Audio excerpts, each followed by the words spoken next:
শহীদ হতে পারি। সোজা জান্নাতে যখন শহীদ হওয়ার চেয়ে কোনো রাস্তা নাই। তখন নবী বললেন, ঠিক আছে, দোয়া করলাম। যুদ্ধটা হলো রাস্তার মধ্যে মৃত্যু হলো। নবী বলেন, আব্দুল্লাহ শহীদ হয়েছে। বলেন সুবহানাল্লাহ। তাহলে আল্লাহর দ্বীনের রাস্তায় যারা থাকে ওই সময় যদি মারা যায় তখন শহীদের মর্যাদা আছে না নাই? এটা হচ্ছে সাধারণ দলিল। আরো অকাট্য দলিল আরো কঠিন দলিল দিচ্ছি, দেখেন। আল্লামা সাঈদী রাহমাতুল্লাহকে প্রথমে গাজীপুর নিয়ে যাওয়া হলো। মানুষ ভিড় করে ফেললো। আমাদের গাজীপুর, আমার বাড়ি গাজীপুর। সেখানে শহীদ তাজউদ্দিন হসপিটাল নিয়ে যাওয়া হলো। সেখান থেকে তারা কোনোভাবে সেখানে ষড়যন্ত্র করতে পারলো না। পরবর্তী ঢাকা নিয়ে ইঞ্জেকশন বিষ বিষয়ে শহীদ করেছে। ঠিক না? ঠিক আছে, সেই ডাক্তার তো অন্যায়, সেই যারা পড়াইছে ডাক্তার তো পড়াইছে। ঠিক না? ঠিক। আল্লামা সাঈদী রাহমাতুল্লাহ আলাইহি 13 বছর কারাগারে ছিলেন। এরপরে শামীম সাঈদী ওনার ছেলে শামীম সাঈদী হাফিজুল্লাহর সাথে আমার কাতার দেখা হয়েছিল একটা প্রোগ্রামে, কাতারে।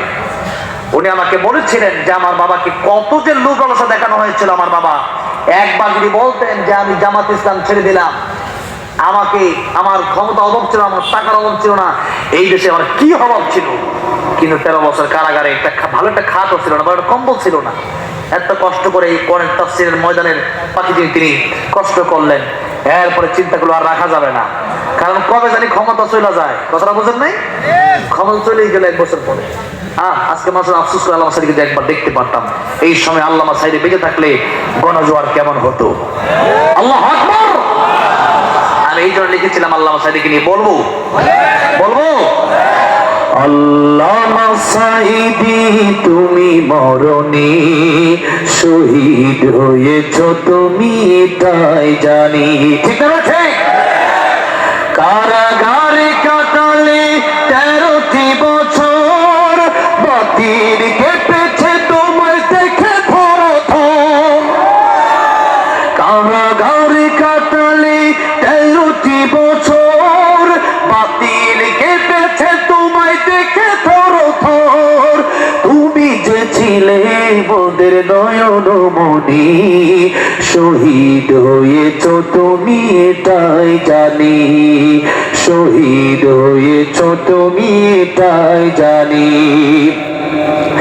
দেখা তো হবে না আর এই জীবনে, দেখা হবে জান্নাতে ফুল বাগানে।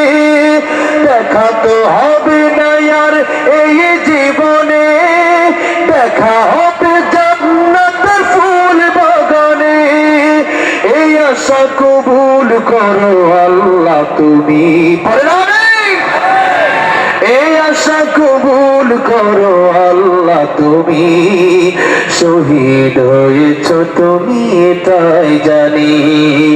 আল্লামা সাঈদী তুমি মরণি, শহীদ হয়েছ তুমি এটাই জানি। শহীদ হয়েছ তুমি এটাই জানি। আল্লামা সাঈদীর কবর তুমি জান্নাতের বাগান বানায় দাও। বলেন আমিন। আল্লাহ রাব্বুল আলামিন আমাদেরকেও তুমি দ্বীনের কর্মে সাথে কবুল করে নাও। শহীদি মৃত্যু আমাদেরকেও দান করে দিও। বলেন আমিন।